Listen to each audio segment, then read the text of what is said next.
wabarakatuh. Alhamdulillah nahmaduhu wa nasta'inuhu wa nastaghfiruh wa na'udzu billahi min shururi anfusina wa min sayyiati a'malina. Man yahdihillahu fala mudilla lahu wa man yudlil fala hadiya lahu. Asyhadu an la ilaha illallah wahdahu la syarika lah wa asyhadu anna Muhammadan abduhu wa rasuluh. Allahumma salli wa sallim wa barik ala habibina wa rasulina wa qudwatina Muhammad ibn Abdillah wa ala alihi wa ashabihi wa man tabi'ahu wa nasarahu wa wala, amma ba'd. Al-Fadil, pengurusi ahli-ahli dan ahli-ahli jawatan kuasa Masjid Al-Barakah, Tuan Imam, para alim ulama, hadirin hadirat, muslimin muslimat yang dirahmati dan dikasihi Allah sekalian. Alhamdulillah dan syukur pada Allah Subhanahu wa taala, pada pagi yang mulia ini dapat sama-sama kita berada di masjid kita yang mulia ini, di rumah Allah. Semoga Allah Subhanahu wa taala menjadikan amalan kita ini amal soleh, amal yang diterima dan sebagai bekal untuk kita bawa ke alam akhirat nanti. Kedua, marilah sama-sama kita bersyukur ke hadrat Allah Subhanahu wa taala. Pada pagi ini kita diberi kesihatan dan keselamatan. Semoga kesihatan yang Allah Subhanahu wa taala berikan ini akan menjadi modal kepada kita untuk kita mengabdikan diri kepadanya jua.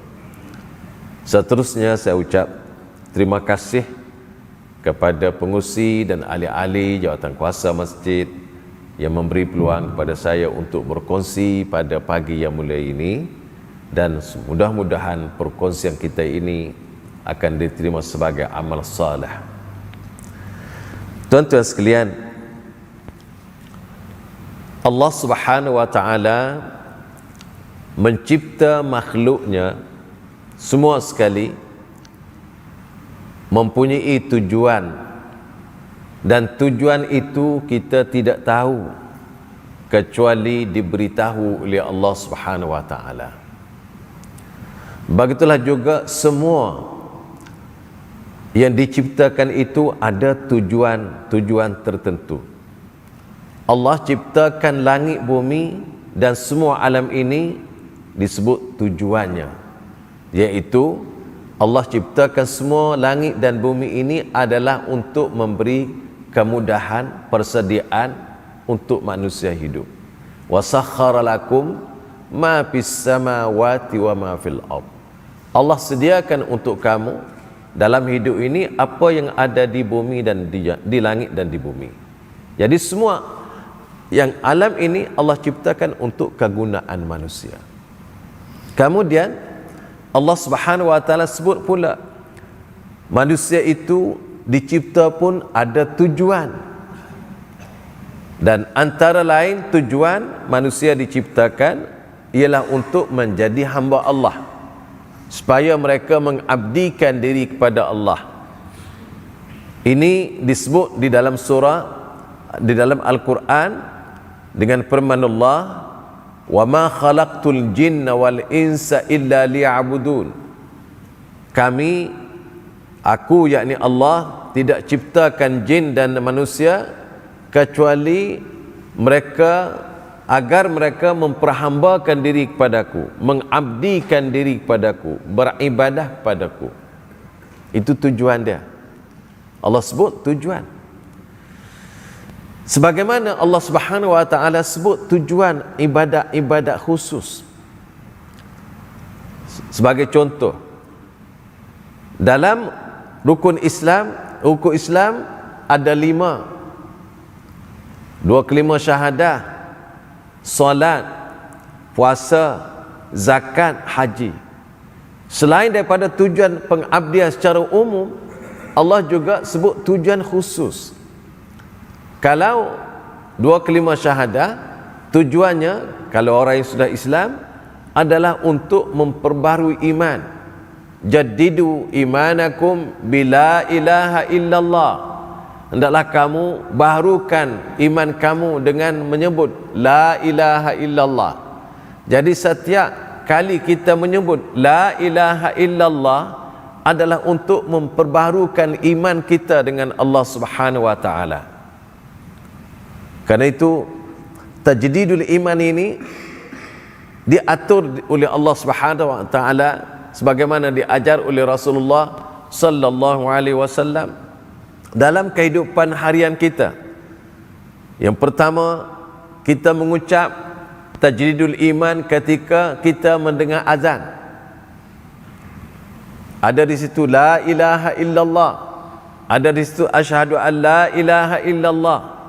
Apabila kita menyebut la ilaha illallah atau asyhadu an la ilaha illallah, selepas bila kita menyebut, maka kita tajdidul iman. Malah Rasulullah menyebut, sesiapa yang menyebut di akhir ucapan, Bilal yang menyebut la ilaha illallah, kita pun sebut la ilaha illallah. Rasulullah kata, siapa yang sebut la ilaha illallah sidqan min qalbihi, betul-betul benar daripada dalam jiwanya, dalam hatinya, dakhalal jannah, masuk surga. Tuan-tuan, begitulah juga kita tengok Rasulullah sallallahu alaihi wasallam mengajar kita lagi, kita menyebut la ilaha illallah dalam salat kita. Ketika kita membaca tahiyat, kita membaca tahiyat berapa kali? 9 kali sehari. Yaitu ketika kita tahiyat, kita ada 9 kali tahiyat di dalam solat kita. Setiap solat kita akan membaca asyhadu an la ilaha illallah. Itu tajdidul iman. Tuan-tuan sekalian, kalau solat pula tujuannya adalah untuk mengingati Allah. Aqimis salata li zikri. Allah berfirman kepada Nabi Musa alaihissalam, aqimis salata li zikri. Hendaklah kamu dirikan salat untuk mengingatiku. Begitulah juga tujuan salat, inna salata tanha 'anil fahsya'i wal munkar. Salat dapat mencegah seseorang itu dari fahsya dan munkar. Itu tujuan salat. Kalau puasa pula tujuannya adalah untuk taqwa, la'allakum tattaqun. Mudah-mudahan dengan kamu berpuasa kerana Allah pada setiap tahun, sebulan setiap tahun, dan juga boleh susuli dengan puasa-puasa yang lain, puasa sunat yang lain. Tujuannya adalah untuk mencapai sifat taqwa di sisi Allah Subhanahu wa taala, kerana taqwa adalah sifat yang paling mulia yang telah disebut oleh Allah, inna akramakum indallahi atqakum.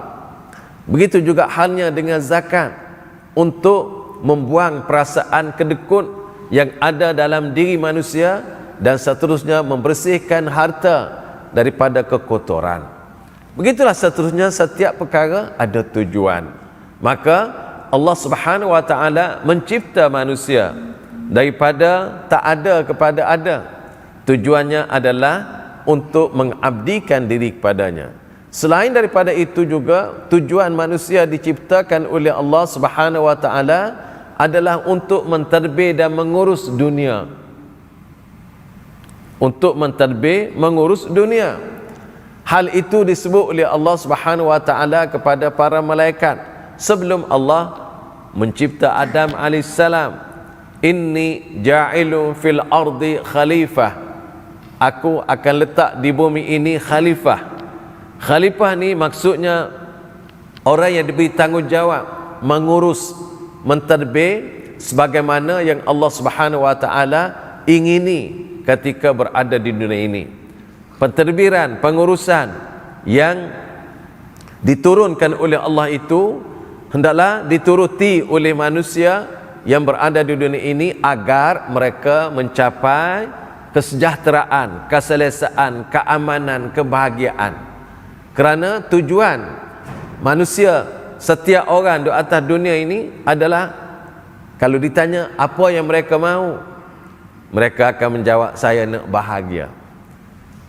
Kalau ditanya lagi apa yang mereka tak mahu, mereka akan jawab, saya tidak mahu kesusahan dan kecelakaan.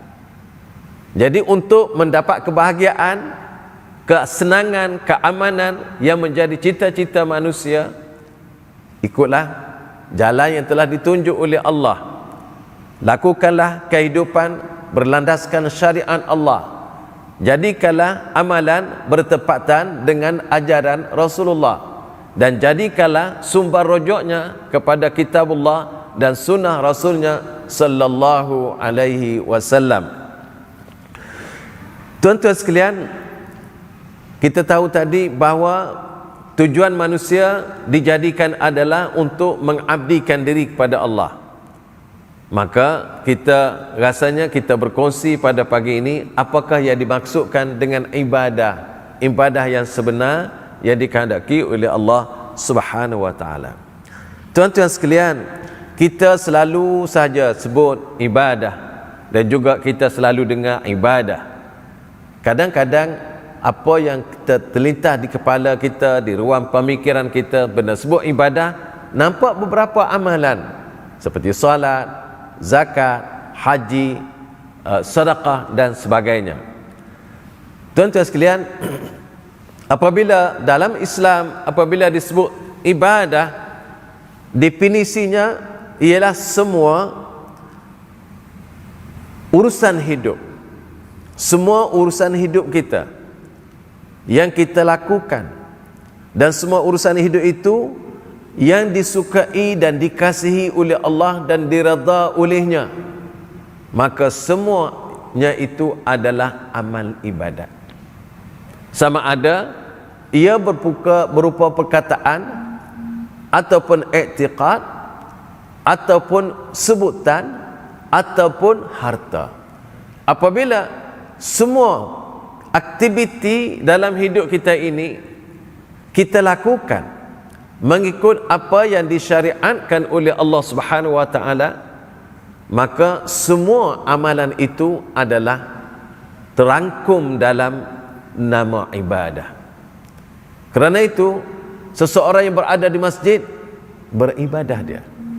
Orang yang pergi ke pasar beribadah dia. Orang yang pergi ke ladang tempat dia kerja beribadah dia. Orang pergi ke pejabat, ke kilang untuk bekerja, beribadah dia. Begitulah juga orang yang pergi menghantar anak ke sekolah, pergi mengajar di sekolah atau di mana-mana. Apa jua kegiatan yang disebut, yang dilakukan oleh setiap orang, apabila dilakukan semata-mata kerana Allah Subhanahu wa taala dan mengikut syariat yang diturunkan oleh Rasulullah sallallahu alaihi wasallam, maka ia terangkum dalam ubudiyah dan ibadah kepada Allah dan diberi ganjaran pahala. Kerana itu tuan-tuan, ibadah ni ada ibadah khusus, ada ibadah umum. Ibadah khusus ialah merujuk kepada ibadah-ibadah peribadi yang dilakukan oleh setiap orang, seperti solat, zakat, haji, umrah, sedekah. Ini ibadah-ibadah yang selalu kita dengar ialah ibadah secara khusus. Namun ada di sana ibadah secara umum, dia akan terangkum jadi ibadah. Kalau kita tengok pagi-pagi kita keluar daripada rumah untuk pergi menunaikan tanggungjawab kita, mencari rezeki, bekerja. Apabila kita keluar rumah untuk mencari rezeki adalah disuruh oleh Allah, suruhan Allah. Apabila kita mencari rezeki dan mencari rezeki disuruh oleh Allah, diperintah oleh Allah, dan kita lakukan mencari rezeki yang halal, maka dan kita lakukan dengan cara niat ikhlas pada Allah Subhanahu wa taala, kemudian mengikut syariat Islam dan menjaga amalan-amalan khusus tadi, maka ia adalah terangkum atau termasuk di dalam ibadah kepada Allah. Karena itu tuan-tuan, ibadah ini adalah dia sangat luas dan sangat besar, seluas kehidupan manusia. Seorang ibu yang memasak di dapur, kalau dia masak dengan ikhlas dan melakukan dengan cara yang betul, maka dia adalah mengabdikan diri kepada Allah dan diberi ganjaran pahala. Seorang pekerja yang bekerja di pejabat, apabila dia lakukan dengan ikhlas dan dengan betul, maka dia diberi ganjaran pahala oleh Allah Subhanahu wa taala. Macam-macam tuan-tuan. Karena itu kalau kita kata ibadah kita ni terbatas pada perkara-perkara khusus seperti solat dan zakat, maka sebanyak mana sangat solat yang kita lakukan. Tuan-tuan, orang buat kira-kira, andai kata seorang itu umurnya 63 tahun, katakan dia hidup 63 tahun, nak kira ibadat solat ni, kalau kita nak kira, tolak akhir balik 12 tahun, tolak kerja 8 jam sehari. Kalau nak kerja 8 jam sehari, itu tak masuk pergi dan balik, itu duduk di tempat kerja dah 8 jam. Tolak lagi masa rehat 8 jam. Tolak lagi kerja-kerja rutin-rutin yang lain, hanya tinggal 2 jam, 2 tahun 8 bulan. Solat orang, solat seseorang insan, kalau nak kira solat ni, kalau dia sebut dia hidup 63 tahun, ambil umur Nabi 63 tahun, tolak hanya tinggal 2 tahun 8 bulan sahaja. Itu solat dia. Tak banyak tuan-tuan solat ni. Dan kalau kita tengok hari-hari pun solat ni memang tak lama. Solat, ya, solat berapa minit satu solat? Subuh mungkin kita sembahyang, asar, zuhur, saya rasa dalam 1 jam, tu pun dah lama. 5 waktu 1 jam. Jadi tuan-tuan, 5 waktu 1 jam daripada 24 jam. 23 jam lagi tidak solat kita. Sikit saja kita solat. Karena itulah kalau kita memahami solat adalah hanya solat ibadat, maka yang 23 jam lagi pergi ke mana? Karena itu kalau kita memahami, jaga kita, tidur kita, bekerja kita, bergerak kita adalah terangkum di dalam ubudiyah kepada Allah Subhanahu wa taala. Jadi barulah hidup kita keseluruhannya adalah mengabdikan diri kepada Allah Subhanahu wa taala. Tuan-tuan sekalian, untuk mencapai ibadah di dalam hidup kita dalam semua perkara, maka hendaklah ada 2 syarat. Syarat yang pertama ialah ikhlas kepada Allah Subhanahu wa taala. Mana-mana amalan yang kita lakukan, hendaklah kita lakukan dengan penuh keikhlasan pada Allah dan tidak mensyirikkannya. Itu syarat yang pertama. Syarat yang kedua ialah amalan yang dilakukan itu hendaklah mengikut syariat yang ditunjukkan oleh Rasulullah sallallahu alaihi wasallam. Apabila kedua-dua syarat ini ada, insya-Allah amalan itu akan diterima oleh Allah Subhanahu wa taala. Andai kata atau sekiranya salah satu syarat itu tidak ada, maka amalan itu akan ditolak. Seperti kalau kita kata amalannya cantik sebagaimana yang dibuat oleh Rasulullah sallallahu alaihi wasallam, tetapi tidak ikhlas, ia tidak diterima. Dan kalau lakukan dengan penuh keikhlasan namun tidak melakukan sebagaimana yang Rasulullah syariatkan, ia juga tidak diterima. Kerana itulah kedua-dua syarat ini perlu kita amati agar amalan kita diterima oleh Allah Subhanahu wa taala. Kerana itu Allah Subhanahu wa taala berfirman dengan ikhlas, "Wa ma umiru illa liya'budullaha mukhlishina lahuddin." Kamu tidak diperintah untuk melakukan pengabdian kepada Allah kecuali dengan penuh keikhlasan yang sejati. Ikhlas ini adalah suatu perkara yang sangat besar, sangat penting di dalam semua amalan. Kerana itu tuan-tuan, apabila sebut ikhlas, lawannya syirik. Syirik ini ada syirik besar, ada syirik kecil. Dan banyaknya ialah berlaku dalam hidup kita, diberi peringatan jangan melakukan syirik besar dan juga jangan melakukan syirik kecil. Syirik besar boleh menyebabkan amalan tersebut membawa seseorang gelincir daripada agama Islam. Dan syirik kecil adalah dosanya besar. Antara syirik besar ialah memohon, meminta kepada selain daripada Allah. Itu adalah syirik besar. Berdoa kepada selain daripada Allah, meminta kepada selain daripada Allah, boleh menyebabkan seorang itu tergelincir kakinya daripada landasan Islam.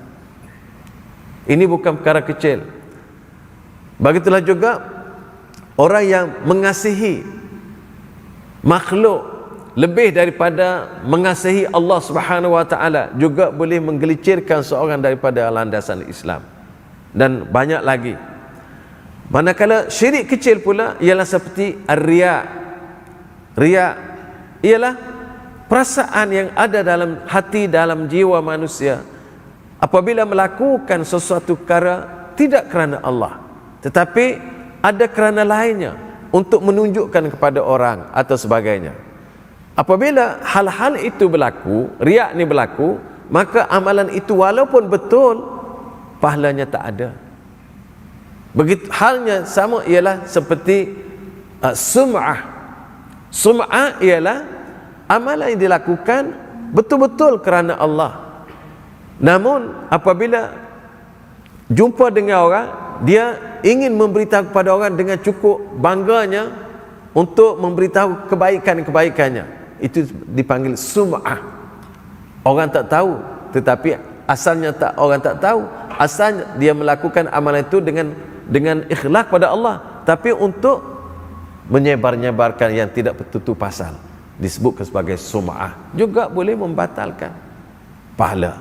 Hal yang sama begitu juga batal pahala ni tuan-tuan ialah mengungkit. Kalau beri sedekah, kalau buat baik kepada orang, dia ungkit balik,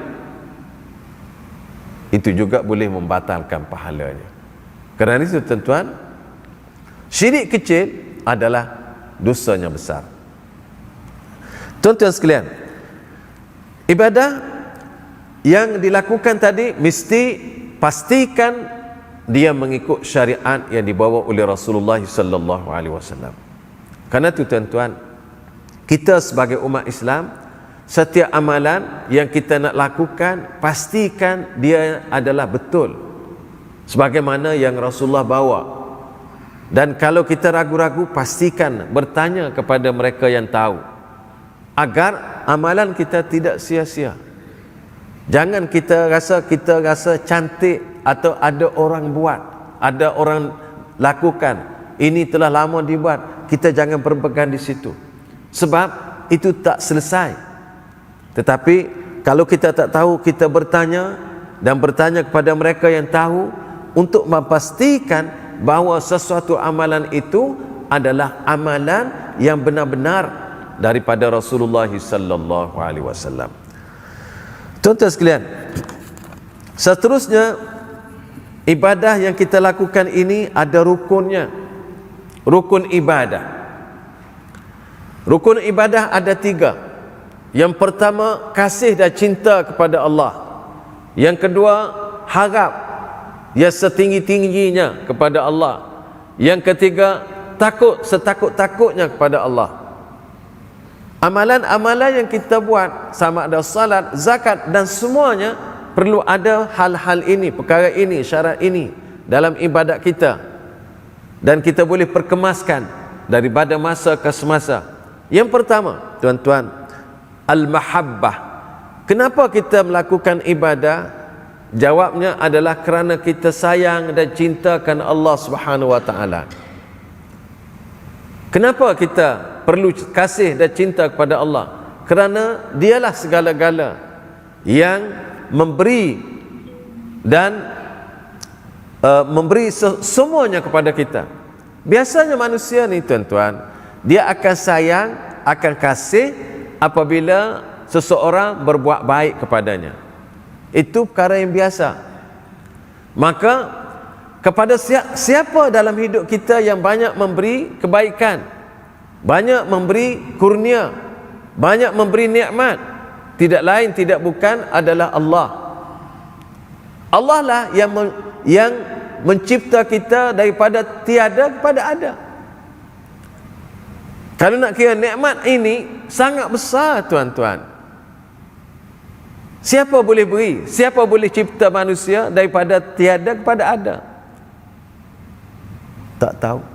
Dan nikmat tuan-tuan yang kita terima daripada dulu, daripada kita wujud di dunia ni, malah sebelum itu lagi, sampai sekarang, kita sangka tak?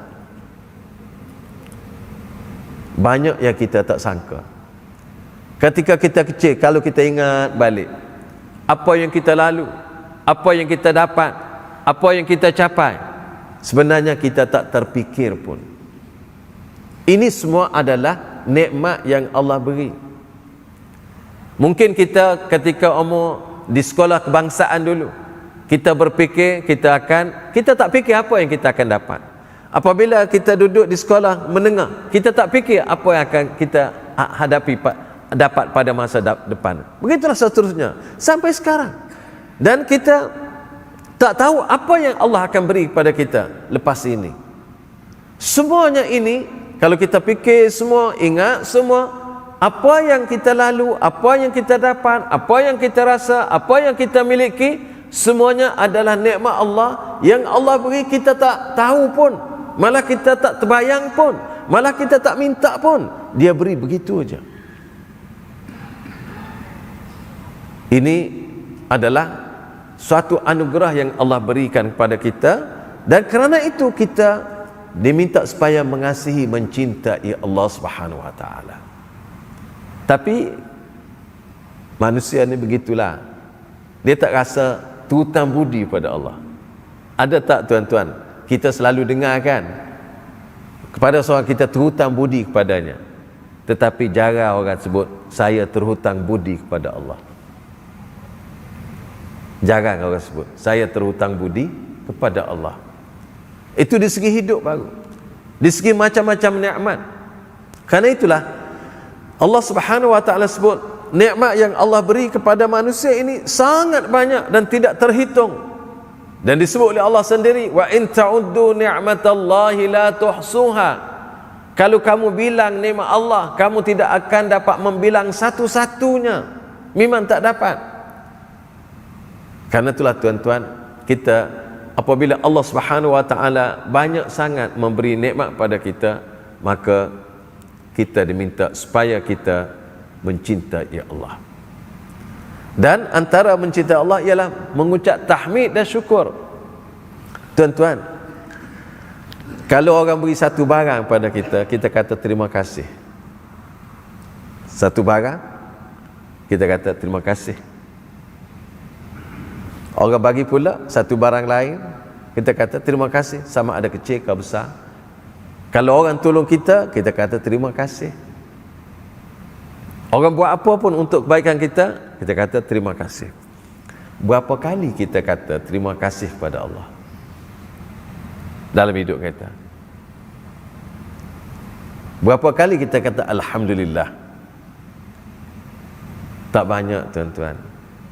Nak sebut 33 kali alhamdulillah lepas solat pun kadang-kadang sebut, kadang-kadang tak sebut. Sepatutnya semua perkara setiap hari kita kata alhamdulillah. Kerana itu Rasulullah ajar kita. Rasulullah ajar ketika antaranya ketika kita iktidal. Sami Allahu liman hamidah. Allah mendengar orang yang memujinya. Boleh kita tambah Sami Allahu liman hamidah hamdan katsiran tayyiban mubarakan fi. Boleh kita tambah. Dan Rasulullah pernah dengar ucapan tersebut disebut oleh seorang sahabat di belakang Rasulullah sallallahu alaihi wasallam. Apabila selesai solat, Rasulullah bertanya, siapa yang sebut ucapan tadi? Maka sahabat tersebut kata, saya Rasulullah. Rasulullah belum ajar lagi ucapan tu. Maka Rasulullah kata, aku tengok lebih daripada 30 malaikat berebut-rebut nak tulis pahalanya. Berebut nak tulis pahala, iaitu ucapan hamdan katsiran tayyiban mubarakan fi. Kalau nak tambah lagi, mil as-samawat wa mil al-ard wa mil ama bainahuma wa mil ama syi'ta min syai'in ba'du. Nak puji Allah ni setara mana? Sepatutnya, hak sepatut. Mil as-samawat, sepenuh langit-langit, wa mil al-ard, sepenuh bumi, wa mil ama syi'ta min syai'in, dan sepenuh setiap bilangan makhluk yang ada di bumi ini. Itu puncak, tuan-tuan. Setiap perkara yang Allah buat, kalau kita ambil pasir sebiji, maka setiap biji itu perlu kita kata alhamdulillah. Sampai di situ, dan kita tak mampu membuat. Memang tak mampu. Alhamdulillah adada ma khalaq. Puji-puji kepada Allah sebanyak bilangan makhluk yang Dia ciptakan. Berapa Allah makhluk? Berapa bilangan makhluk yang Allah cipta? Wallahu a'lam, kita pun tak tahu. Tapi Nabi ajar gitu. Karena itu setiap makhluk yang ada di dunia ini Allah cipta, sepatutnya kita sebut alhamdulillah, dan kita pun tidak mampu untuk menyebutnya. Maka Rasulullah gandingkan semua, alhamdulillah adada ma khalaq. Aku sebut alhamdulillah sebanyak bilangan makhluk yang Allah Subhanahu wa taala cipta. Ini adalah, tuan-tuan, kita nak nyatakan kasih sayang dan cinta kita kepada Allah Subhanahu wa taala. Dan sayang tadi ialah kerana Allah telah memberi nikmat kepada kita yang tidak boleh kita, tak mampu kita bilang dan hitung. Kemudian, tuan-tuan, sayang kepada Allah Subhanahu wa taala adalah tanda orang yang beriman. Dan nak sayang kepada Allah Subhanahu wa taala ini mesti ikut cara dia. Caranya ialah mengikut Rasulullah sallallahu alaihi wasallam. Allah Subhanahu wa taala berfirman, "Qul in kuntum tuhibbunallah fattabi'uni yuhibbukumullah wa yaghfir lakum dzunubakum wallahu ghafurur rahim." Qul ini maksudnya, katakanlah wahai Rasulullah, sampaikanlah wahai Rasulullah kepada orang-orang yang beriman. Qul, beritahu, in kuntum tuhibbunallah, kalau sekiranya kamu ni betul sayang cintakan Allah, fattabi'uni, maka hendaklah kamu ikut aku, iaitu ikut Rasulullah. Yuhibbukumullah, nescaya kamu akan dikasihi, dicintai, disayangi oleh Allah. Wa yaghfir lakum dzunubakum, dan Allah akan mengampun dosa kamu. Wallahu ghafurur rahim, dan Allah Maha Pengampun lagi Maha Mengasihani. Jadi, tuan-tuan, nak sayang kepada Allah ada caranya, iaitu caranya mengikut Rasulullah sallallahu alaihi wasallam. Cara yang ditunjuk oleh Rasul sallallahu alaihi wasallam. Kerana itulah cara-cara ini perlu kita pelajari hadis Rasulullah sallallahu alaihi wasallam dalam semua perkara yang nak kita lakukan dalam hidup ini. Tuan-tuan sekalian, kasih dan cinta ini bukan seperti kita kasih kepada anak, pasangan atau siapa, tetapi kasih ini adalah kasih yang tunduk kepada Allah, rasa hina diri dengan Allah, mengagung dan memuliakan Allah, membesarkan Allah, mentaati Allah, dan meletakkan Allah lebih tinggi daripada semua makhluk-makhluk yang lain. Itu baru kasih pada Allah. Karena itulah kasih itu, kasih pada Allah dan Rasulnya, tidak boleh diatasi oleh mana-mana kasih kita kepada yang lain. Karena itu Rasulullah sallallahu alaihi wasallam sebut di dalam sebuah hadis, "Salatu man kunna fi wajada halawatal iman. An yakuna Allah wa rasuluhu ahabba ilaihi mimma siwahuma wa an yuhibbal mar'a la yuhibbuhu illa lillah wa an yakraha an ya'uda fil kufri kama yakrahu an yuqdhafa fin nar." Ada 3 perkara, dan ketiga perkara ini kalau ada kepada seseorang, maka orang itu akan mencapai, akan merasai kelazatan iman. Apa dia? Yang pertama, dia mencintai Allah dan Rasul lebih daripada segala-galanya, dan dia menyayangi seseorang tidak lain tidak bukan hanyalah kerana Allah Subhanahu wa taala, dan dia tidak mahu kembali kepada kekufuran setelah dia Islam, sebagaimana dia tidak mahu dia dicampak ke dalam api neraka. Ini 3 tanda orang yang sampai lazat imannya, dia berasa lazatul iman, ta'mal iman. Tuan-tuan sekalian, disebut tadi kasih, ayakun Allah wa rasuluhu ahabba ilai. Allah dan Rasul lebih dia sayangi, lebih dia cintai daripada semua yang ada di dunia ini. Tidak ada yang mengatasi kasihnya kepada Allah Subhanahu wa taala. Ini baru benar-benar kasih. Apabila dia kasih kepada Allah, maka dia akan ikut apa yang Allah suruh. Dia patuh dengan apa yang Allah perintah. Dia jauhi apa yang Allah larang. Itulah orang yang benar-benar kasih kepada Allah Subhanahu wa taala. Tuan-tuan sekalian, Allah Subhanahu wa taala akan kasih kepada orang yang berkasih sayang kerana Allah.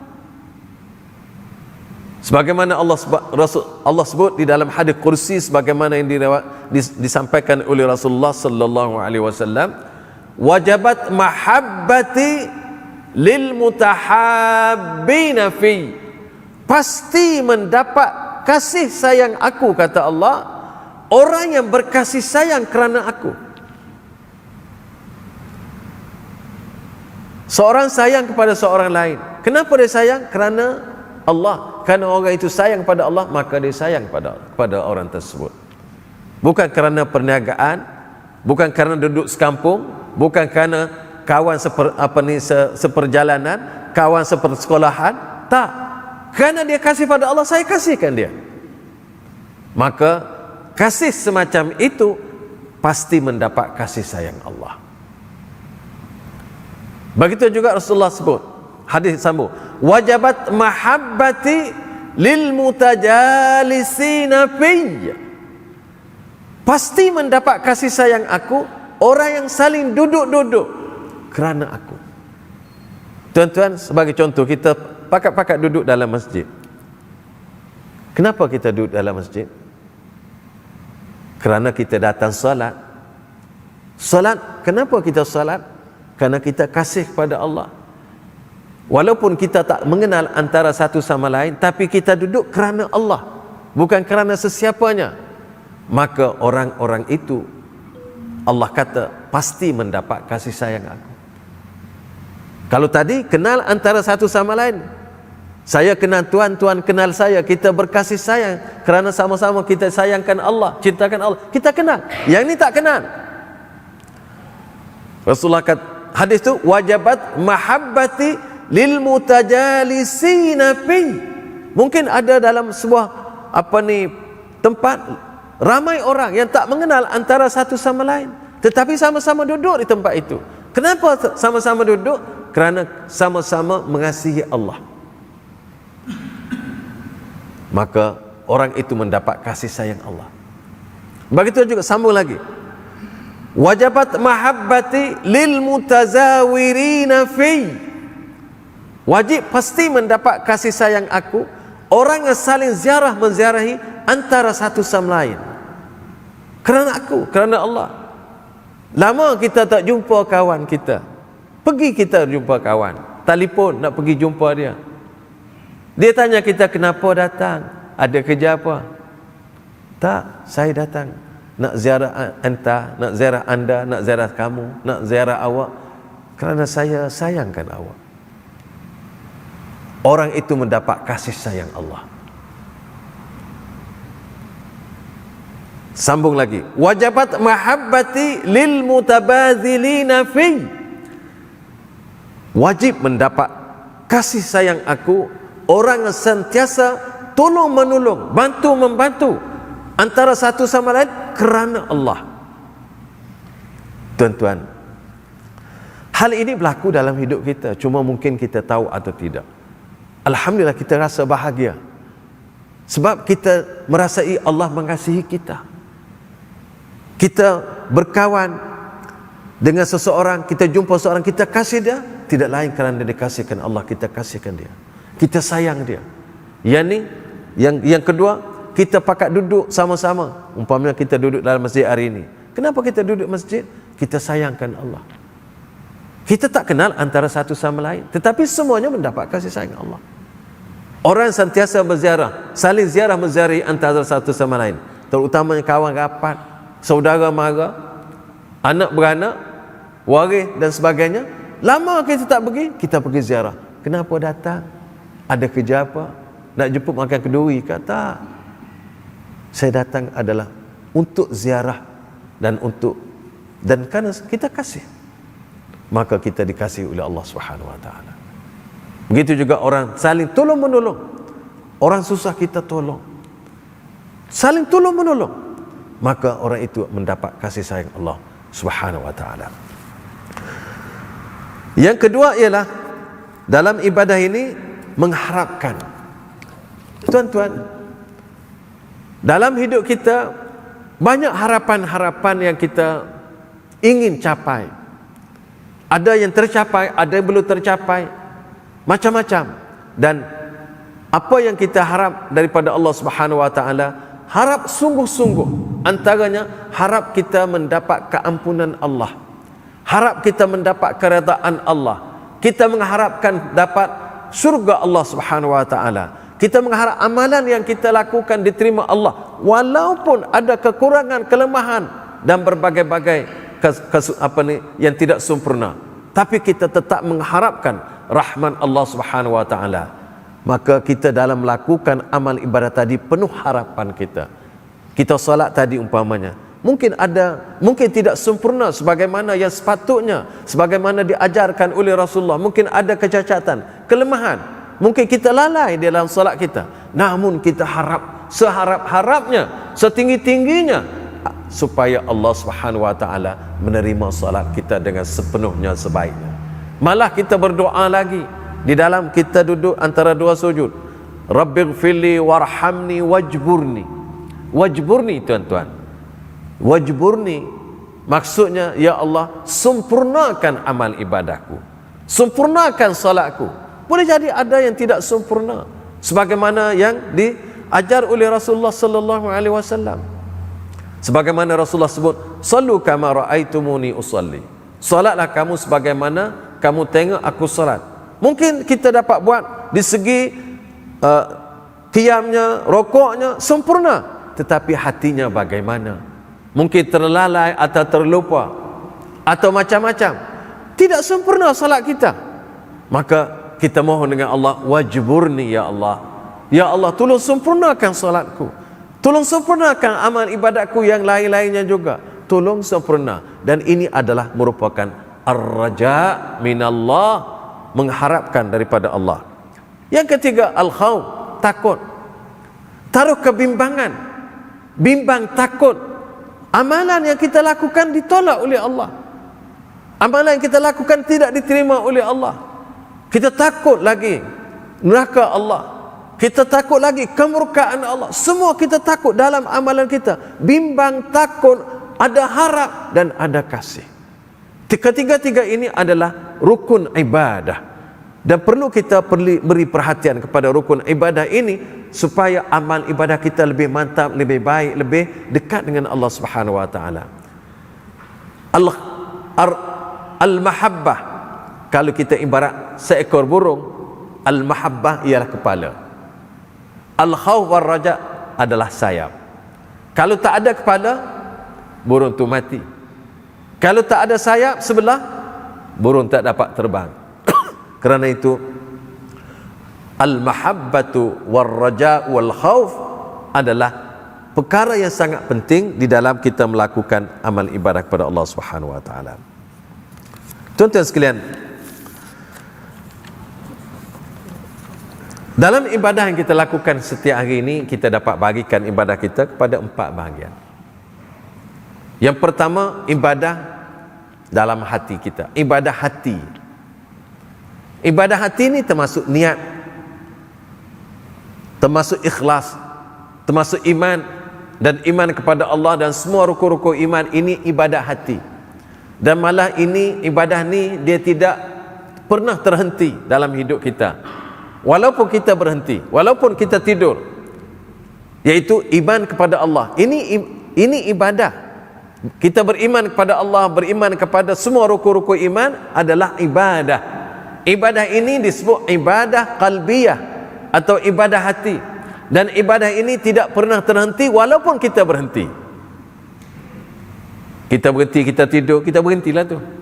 Tapi dia tidak berhenti kerana kita tetap beriman pada bila-bila masa. Dan ini adalah ibadah yang paling besar, paling mulia dan paling agung. Ibadah hati.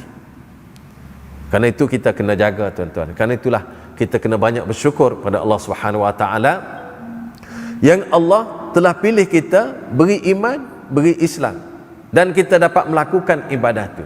Kerana semua nikmat lain, tuan-tuan, akan putus di dunia.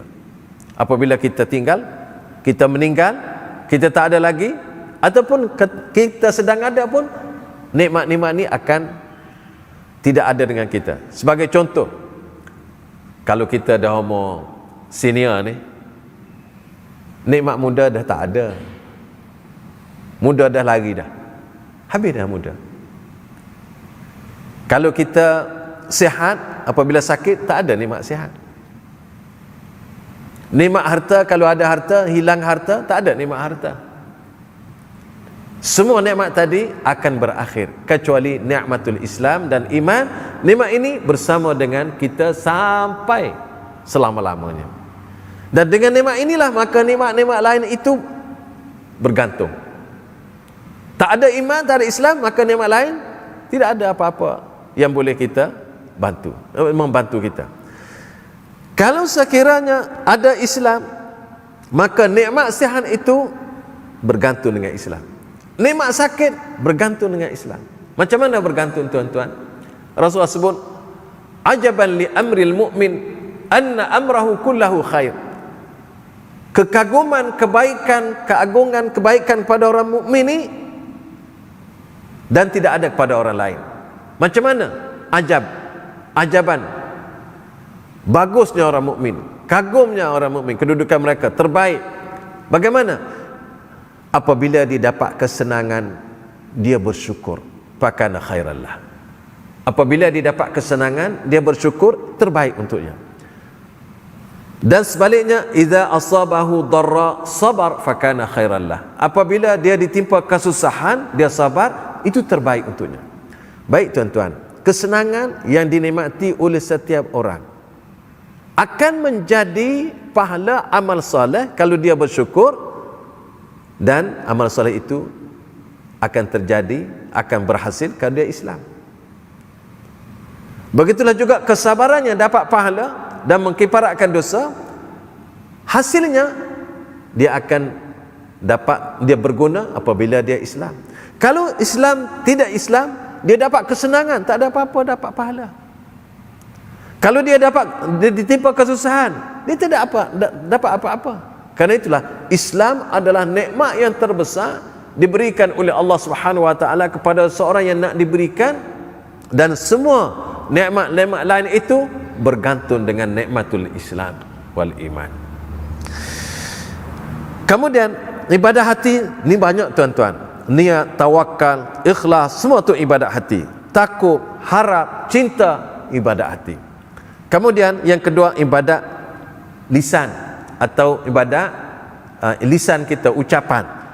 Iaitulah antaranya kita sebut membaca Quran, tasbih, tahmid, itu ibadat lisan. Begitu juga bercakap yang benar, menyampaikan yang baik, begitu juga menyuruh yang baik, melarang yang buruk.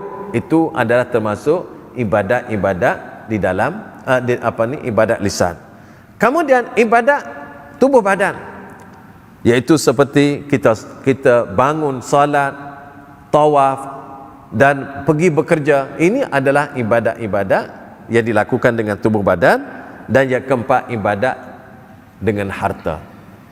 Harta kita pun kita boleh beribadat. Ada orang kata, selalu kita dengar, harta kita tak bawa masuk kubur. Betul, orang tak bawa masuk kubur harta, tetapi nilai harta itu dibawa. Nilai harta dibawa di dalam kubur. Kita selalu dengar ustaz-ustaz kita baca, guru-guru kita baca, Iza mata ibnu Adam inqata'a anhu amalu illa min thalath, sadaqatin jariyah aw ilmi yuntafa'u bih aw waladin salihin yad'u lah.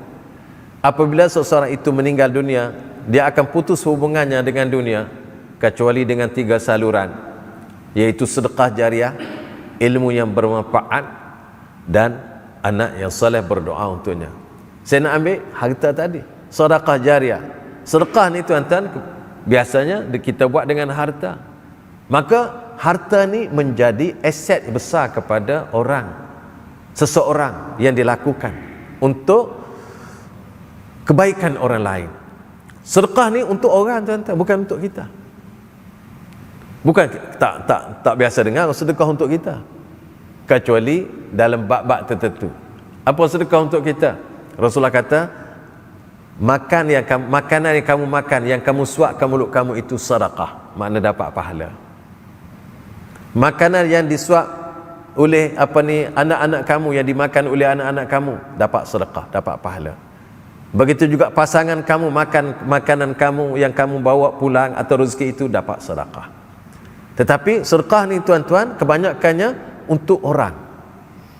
Sedekah untuk orang. Jadi amal yang baik ni tuan-tuan, kadang-kadang kita tak perasan, ialah kita membantu masyarakat. Sedekah, wakaf adalah untuk membantu masyarakat, bukan untuk bantu kita. Dan sedekah ini amalan dengan uang. Dan uang itu kalau digunakan dengan cara yang betul, dia dapat menjana pahala yang berterusan. Karena itu Rasulullah SAW sebut, anak Adam ini hartanya 3. Yang pertama, apa yang dia makan, dan apa dia makan itu akan musnah. Yang kedua, apa yang dia pakai, yang dia pakai itu akan buruk dan juga musnah. Yang ketiga ialah hartanya, apa yang dia sedekah, dan sedekah itu akan kekal selama-lama. Jadi tuan-tuan, itu harta kita. Walaupun kata kita meninggal, kalau kita ditakdirkan kita meninggal dunia, tinggal harta banyak, harta itu akan berpindah milik kepada orang lain. Walau bagaimanapun kita dapat pahala. Anak-anak kita, waris kita dapat harta tadi, bahagian tadi dapat pahala. Jangan bimbang dapat pahala, tetapi jadi hak orang lah. Jadi kita jangan mengharapkan orang untuk membuat pahala kepada kita, tetapi kita buatlah pahala untuk kita dengan mengabdikan diri pada Allah Subhanahu Wa Taala. Tuan-tuan sekalian, kesimpulan yang kita dapat nak disimpulkan pada hari ini, kita dilahirkan ke dunia ini adalah semata-mata dengan ada tujuan. Tujuannya ialah Allah. Tujuan Allah cipta kita supaya kita mengabdikan diri kepadanya dengan melakukan amal kerja, perbuatan atau aktiviti kita, harian kita, biar kita lakukan dengan ikhlas dan mengikut syariat yang telah dibawa oleh Rasulullah sallallahu alaihi wasallam. Itu tujuan Allah. Kemudian harapan kita dalam kita melakukan amalan tadi, harapan kita ialah supaya Allah menerima dan meredai apa yang kita lakukan. Itu kemuncak daripada apa yang kita nak.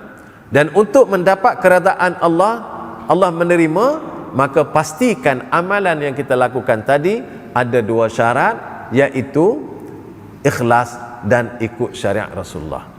Untuk seterusnya kita pastikan bahawa rukun-rukun ibadah itu ada di dalam semua kegiatan ibadah kita, iaitu kasih kepada Allah, harap kepada Allah, dan takut pada Allah.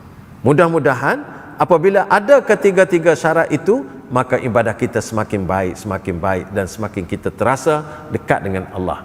Dan seterusnya, amal ibadah kita tadi, ada ibadah yang berupa ibadah dalam hati kita, dan ada ibadah yang kita boleh ucapkan dengan lisan, ada ibadah yang kita boleh lakukan dengan anggota tubuh badan fizikal kita, dan ada ibadah yang kita boleh lakukan dengan harta atau apa yang kita miliki. Tuan-tuan, alhamdulillah, semua yang Allah Subhanahu wa taala berikan kepada kita adalah untuk kita jadikan dia sebagai amal soleh. Sikit atau banyak, sama ada harta atau ilmu dan sebagainya, marilah sama-sama kita ambil kesempatan masa yang diberikan oleh Allah dalam hidup kita ini untuk kita mengabdikan diri padanya dan melakukan suruhannya dan menjauhi larangannya. Mudah-mudahan kita termasuk orang yang mendapat keredaan Allah Subhanahu wa taala. Tuan-tuan sekalian, saya rasa setakat itulah perkongsian pada pagi yang mulai ini yang baik daripada Allah. Dan kalau yang tidak baik, ada kelemahan, itu adalah daripada kelemahan saya, dan saya istighfar dengan Allah. Aqulu qawli hadza astaghfirullah li wa lakum wa sallallahu ala Muhammadin wa ala alihi wa sahbihi wa baraka wa sallam walhamdulillahi rabbil alamin. Wassalamu alaikum warahmatullahi wabarakatuh.